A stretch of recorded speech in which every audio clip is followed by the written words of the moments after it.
Hi friends, today we are going to discuss about serotonin syndrome. Serotonin syndrome എന്ന് കേട്ടിട്ടുണ്ടോ? നമ്മൾ usually നമ്മളങ്ങനെ ഡീപ്പായിട്ട് പഠിക്കാത്ത ഒരു ഏരിയയാണ് ഇത് സെറോട്ടോണിൻ സിംറ്റം എന്ന് പറയുന്നത്. ഇപ്പോൾ ഈ സെറോട്ടോണിൻ എന്ന് വെച്ചൊരു കാറ്റഗറി ഓഫ് മെഡിസിൻ ആണ്. ഇത് നമ്മൾ എന്താ പറയുക, നമ്മൾ ഡിപ്രഷനുള്ള പേഷ്യൻസിന്, ആങ്സൈറ്റി ഡിസോർഡർ ഉള്ള പേഷ്യൻറ്റിന്, ഒബ്സസീവ് കമ്പൾസീവ് ഡിസോർഡർ OCD ഉള്ള പേഷ്യൻറ്റിനൊക്കെ സാധാരണ കൊടുക്കുന്ന ഗ്രൂപ്പ് ഓഫ് മെഡിസിൻ ആണ് സെറോട്ടോണിൻ കേട്ടോ. അപ്പം ഈ സെറാട്ടോണിൻ എന്ന് പറയുന്ന ഈ സാധനം ഈ ഒരു ഡ്രഗ് നമ്മൾ ഓവറായിട്ട് എടുക്കുമ്പോൾ, മീൻസ് ഇൻ കേസ് നമ്മൾ ഒരു ഡബിൾ ഡോസ് എടുക്കുകയോ അല്ലാന്നുണ്ടെങ്കിൽ ഇപ്പം ഒന്നെടുത്ത് കഴിഞ്ഞിട്ട് ഉച്ചയാകുമ്പം ഈ ഡിപ്രഷനൊക്കെ ഉള്ള പേഷ്യൻ്റ് അല്ലേ, ചിലപ്പോൾ ഒന്നും കൂടെ എടുത്ത് കൺഫ്യൂഷൻ കാരണം കഴിക്കും. OCD ഒക്കെ ഉള്ള പേഷ്യൻ്റ് ചിലപ്പം നമുക്കൊരു ഡൗട്ട് തോന്നും, കഴിച്ചോ എന്നുള്ള ഡൗട്ട് തോന്നും. അപ്പോൾ അങ്ങനെ ഓവറായിട്ട് ഈ മെഡിസിൻ എടുക്കുകയൊക്കെ ചെയ്യുമ്പം 24 hours കഴിഞ്ഞിട്ട് ഈ മെഡിസിൻ എടുത്ത് ഈ ഓവർഡോസ് ആയിട്ട് 24 hours അല്ലെങ്കിൽ ജസ്റ്റ് പാസ് 24 hours ആകുമ്പോഴത്തേക്ക് ഉണ്ടാകുന്ന ഒരു സിംറ്റമാണ് സെറാട്ടോണിൻ സിൻഡ്രം അല്ലെങ്കിൽ സെറാട്ടോണിൻ ടോക്സിറ്റി എന്ന് പറയുന്നത്. ഇതൊരു പൊട്ടൻഷ്യലി ലൈഫ് ത്രെട്ടനിങ് ഡിസീസ് കണ്ടീഷനാണ്. അപ്പം ഈ സെറാട്ടോണിൻ സിൻഡ്രം നമ്മൾക്ക് എങ്ങനെയാണ് നമ്മൾ അസസ് ചെയ്യുന്നത് വെച്ചാൽ, പേഷ്യൻറ്റിൻ്റെ പ്യൂപ്പിൾസ് ഒക്കെ അങ്ങ് ഓവർ ഡയലേറ്റഡ് ആവും.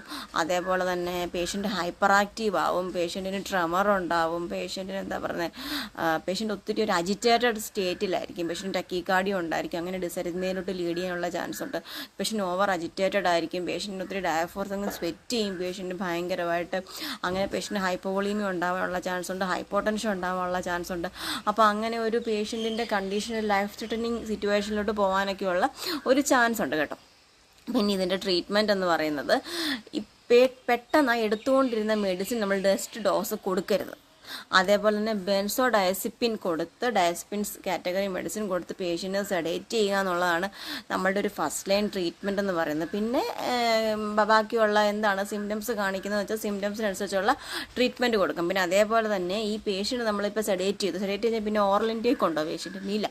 അപ്പം നമ്മൾ ഐസോട്ടോണിക് സൊല്യൂഷൻ പേഷ്യൻറ്റിന് എപ്പോഴും ശ്രദ്ധിക്കണം.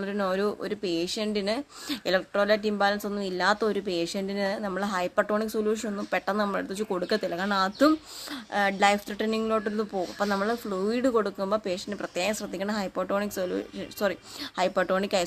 ഐസോട്ടോണിക് സൊല്യൂഷനൊക്കെ ആയിരിക്കണം പേഷ്യൻറ്റ് നമ്മൾ ഫസ്റ്റ് ലൈനായിട്ട് നമ്മൾ ഒരു മെയിൻറ്റെയിൻ ഡോസായിട്ട് പ്രിസ്ക്രൈബ് ചെയ്യുന്നത്.